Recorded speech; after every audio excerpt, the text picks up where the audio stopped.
अब तक 6 राउंड का मुकाबला हो चुका है और 7वें राउंड का मुकाबला होना बाकी है।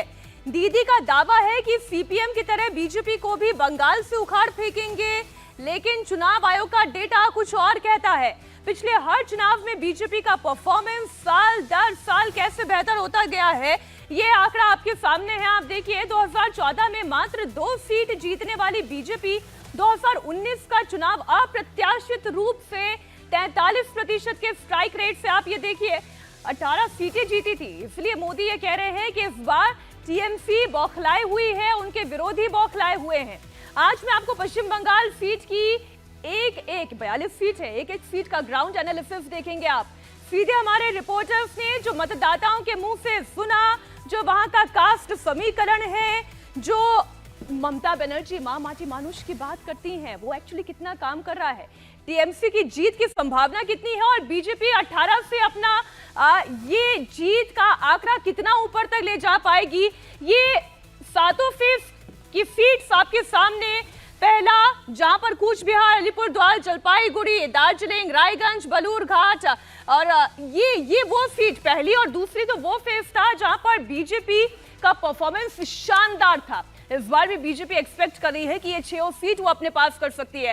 तीसरा फेज, जहां मालदा उत्तर, दक्षिण, जहांगीरपुर और मुर्शिदाबाद में चुनाव हो चुका है। फेज 4, बहरामपुर, कृष्णानगर, रानाघाट, बर्धमान पूर्व, बर्धमान दुर्गापुर, आसनसोल, बोलपुर, बीरभूम मतदान हो चुका है। और अगर पश्चिम बंगाल की इन टोटलिटी बात की जाए तो सबसे ज्यादा मतदाता उत्सुक और जागरूक नजर आया, बढ़ चढ़कर मतदान हुआ।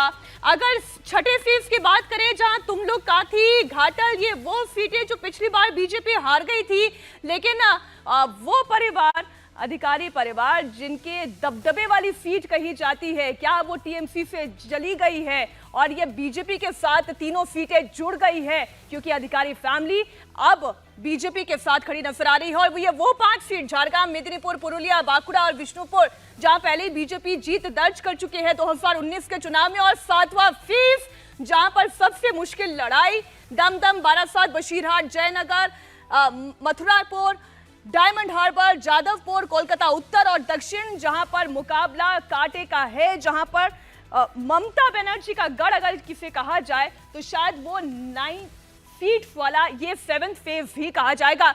हमारे दोनों सहयोगी जुड़ चुके हैं हमारे साथ, अमित पालित और ओंकार सरकार, जो लगातार पश्चिम बंगाल की इन 42 सीटों पर नजर बनाए हुए हैं। हम सीधा उन्हीं का रुख करते हैं। ओंकार, आज 2 रैलीज हम देखने जा रहे हैं कोलकाता उत्तर में।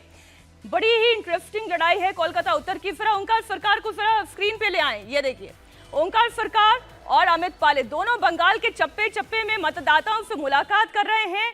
और नेताओं की बात अलग, मतदाताओं का मन अलग होता है। ओंकार, सबसे पहले हम उत्तर कोलकाता की बात कर ले, जहां पर तापस रॉय वर्सेस सुदीप बंदोपाध्याय, बड़ा इंटरेस्टिंग कॉन्टेस्ट।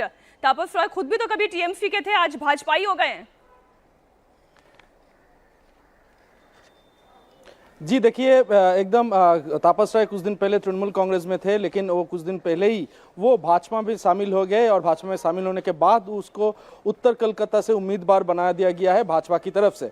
तो ये जो सीट है, ये सीट का माना जाए तो कुछ सालों से ये तृणमूल का गढ़ माना जाता है। लेकिन इस बार जैसे कि तापस राय उसमें कैंडिडेट बने हैं, तो तापस राय का जो राजनीतिक जीवन है वो उत्तर कोलकाता से ही जुड़ी हुई है।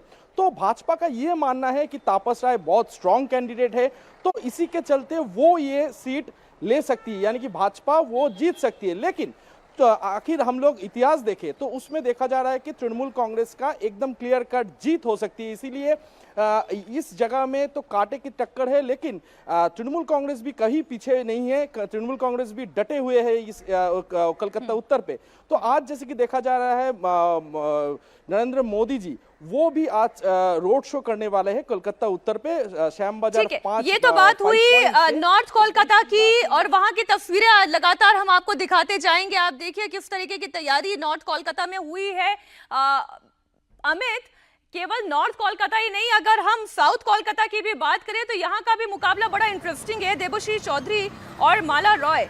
अभिषेक बैनर्जी का एक बयान मुझे याद आ रहा है, जो उन्होंने कहा था कि टीएमसी का सबसे मजबूत गढ़ कभी मतलब साउथ कोलकाता के अलावा उससे भी बड़ा गढ़ जो है वो डायमंड हार्बर है। कहीं ऐसा तो नहीं कि साउथ कोलकाता के लोगों को हर्ट कर गया है?